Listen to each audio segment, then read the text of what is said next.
Record breaking shows পাচ্ছে রঘু ডাকাত।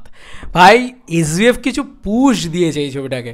ভাই কলকাতার বুকে প্রায় 200+ shows already till now time পেয়ে গিয়েছে, প্রায় 200+। মানে ভাবতে পারছো শুধু কলকাতাতে যদি 200টা শো পায় রঘু ডাকাত, তাহলে গোটা বাংলা জুড়ে রঘু ডাকাতের কত শো থাকবে। এবং অল টোটাল করলে আমি যেটা বলেছিলাম যে 500 থেকে 700 শোজ নিয়ে রঘু ডাকাত চলবে প্রথম সপ্তাহে, সেটা কিন্তু একদম ক্লিয়ার কাট হয়ে যাচ্ছে।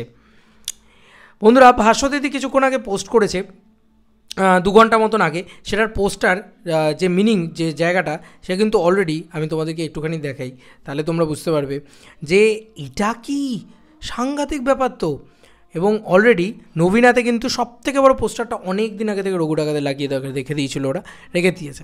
26শে সেপ্টেম্বর শুধু বুকমাই শো। এই মুহূর্তে শো কাউন্ট ক্রমাগত পরিবর্তন আসতে থাকবে দিন অনুযায়ী।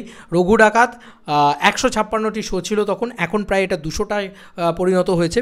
রক্তবীজ 2 84টা শো, দেবী চৌধুরী 45টা শো, যতকাণ্ড কলকাতাতে 40টা শো।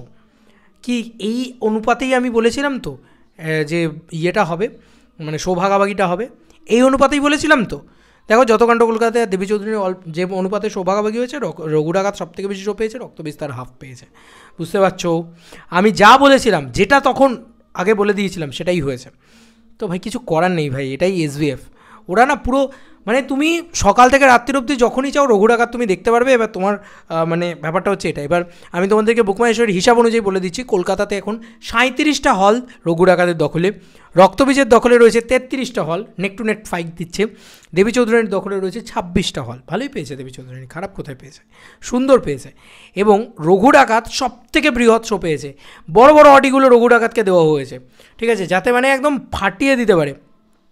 অমলা সিনেমা হলো ডলবি অ্যাটমস করে দিল, বাপ রে বাপ।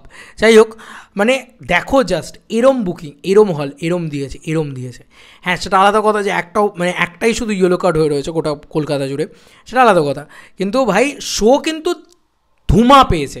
এবার এর রেজাল্টটা তোমরা ষষ্ঠী, সপ্তমী, অষ্টমী, নবমী এই 4 দিনে তো দেখতেই পাবে। এই শো কাউন্টে ভাই এর রেজাল্টটা তো দেখতে পাবে স্বাভাবিক। মানে যদি এখন তুমি ভাবো না, কলকাতার বুকে যদি 250টা শো চলে, শুধু কলকাতার বুকে বলছি, শুধু 250টা শো রঘু ডাকাতের চলে, আর বাকি গোটা বাংলা জুড়ে সব মিলিয়ে আমি ধরলাম খুব কম করে হলেও 500 থেকে 550টা শো চলে গোটা বাংলা জুড়ে, তাহলে ধূমকেতুর মতন রিলিজ এটা একটা বলা চলে। এবার তাহলে তুমি ভাবো যে সেই শোগুলো যদি হাউসফুল হতে থাকে, 400টা শো যদি পার ডে হাউসফুল মারতে থাকে, কারণ স্বাভাবিক লোকের কাছে অপশানই নেই, সারাক্ষণ শুধু রঘু ডাকাতই শো দিয়ে রেখেছে। তো পাবলিক দুর্গাপুজোয় তো সিনেমা দেখতে তো বেরোবে, আই হোপ সো। তো তখন যখন রঘু ডাকাত দেখতে যাবে, ভাই রঘু ডাকাতের কালেকশনটা কোথায় গিয়ে পৌঁছবে, অন্তত ফার্স্ট উইকে কালেকশন কোন জায়গায় গিয়ে নিয়ে দাঁড় করিয়ে দেবে, জাস্ট ফার্স্ট উইকের কালেকশনই কোথায় হাইপ তুলে দেবে।